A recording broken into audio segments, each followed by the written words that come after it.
Siyempre gusto kong magpasalamat. Yung tiwala binigay niyo sa akin bilang presidente ng LIFO. Alam niyo, nung matagal ko na iniisip to kasi iniisip ko, ano bang pwede natin gawin sa susunod na henerasyon? Kasi di ba kung napapansin nyo ngayon, yung kung sinasabi nga nyo Kap natin na wala nang nagla-library, mas lalong lumala pa. Ngayon talagang magtanong ka sa bata, alam mo ba si library? Hindi bang bata sasabihin, hindi nila alam. Siguro daranalit ng, syempre, ang daming pinagkakaabalahan niya. Social media, tsaka syempre yung mga cellphone, kung ano-anong nababasa nila na minsan, syempre yung mga magulang hindi naman all the time nababantayan natin. Okay po ba? So maganda itong natin, ginawa natin ito para at least matulungan natin yung mga bata. Syempre sa pag-aaral nila, tsaka yung values formation na rin, yung mga good manners and right conduct na parang napapansin ko kayo, nawawala na Parang yung iba, may ibang bata makakasalubong mo, hindi na alam ng good morning, yung mga maliliit na 5 years old, hindi na alam ng po and opo. So baka naman po sa ano na to, sa samahan na to, baka matulungan natin maibalik yung mga ganung mga values. Tapos, syempre, bilang presidente, kailangan ko ng kooperasyon ng bawat isa sa inyo. Syempre, hindi ko naman magagawa ito ng mag-isa.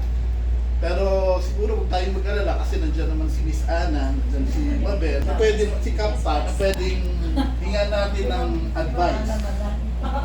So, sisikapin natin mapabuti, mapaganda yung samahan. Yun lang po. Salamat, Sir. Okay po, ako ay nagpapasalamat sa members, sa officials, at naway panandalian natin lahat ng ating gawain at malakpakan po sa inyo. Thank you very much po.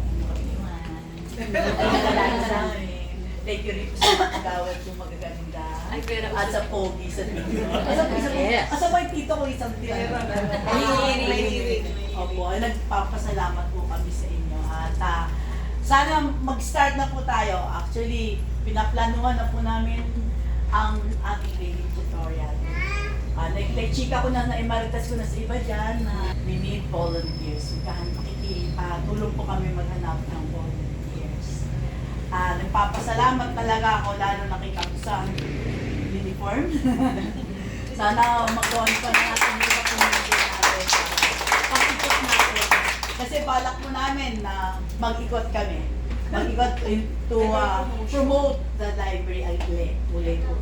So sana kasama po namin kayo.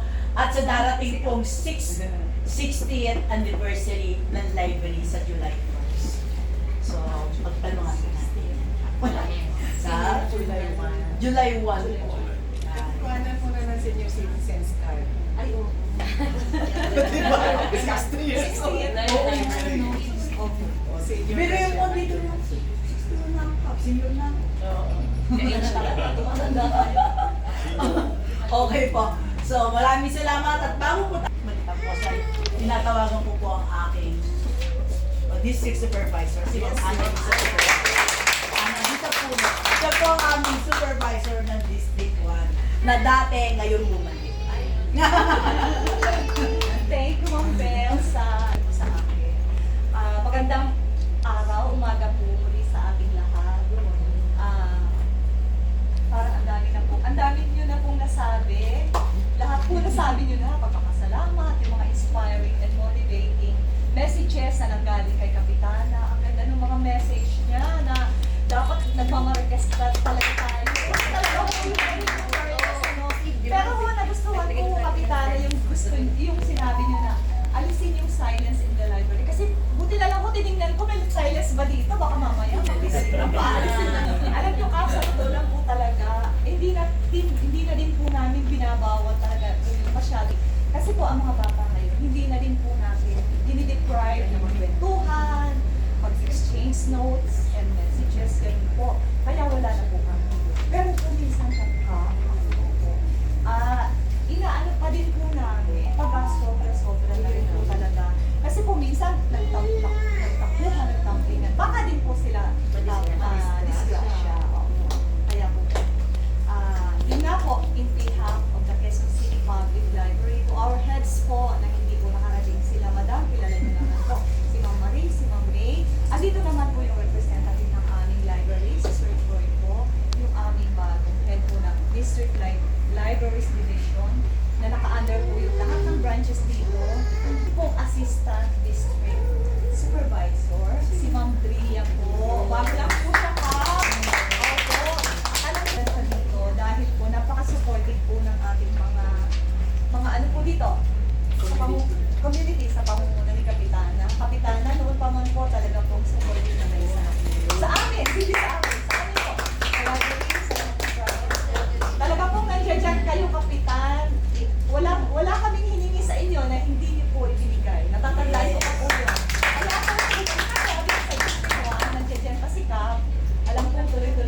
nakasupport. Oh, siya po yung laging nakasupport, lagi po siya nakikipag-coordinate sa amin, sa aming mga activities po dito sa library.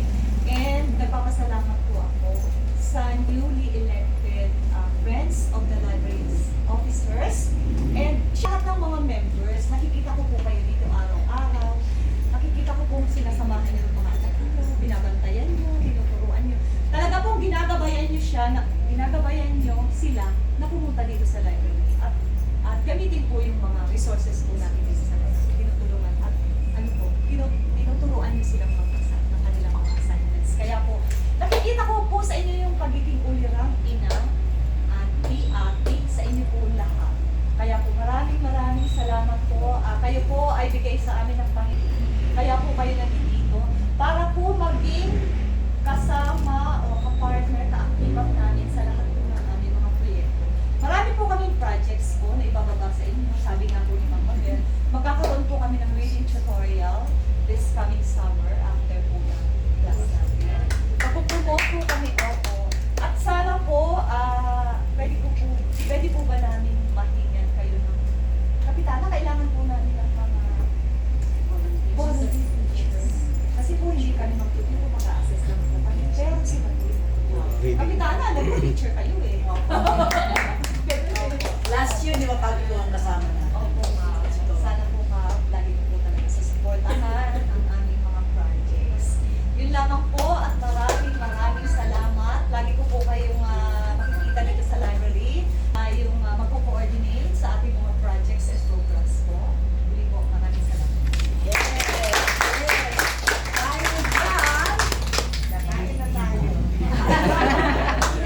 Isa pong picture daw para sa...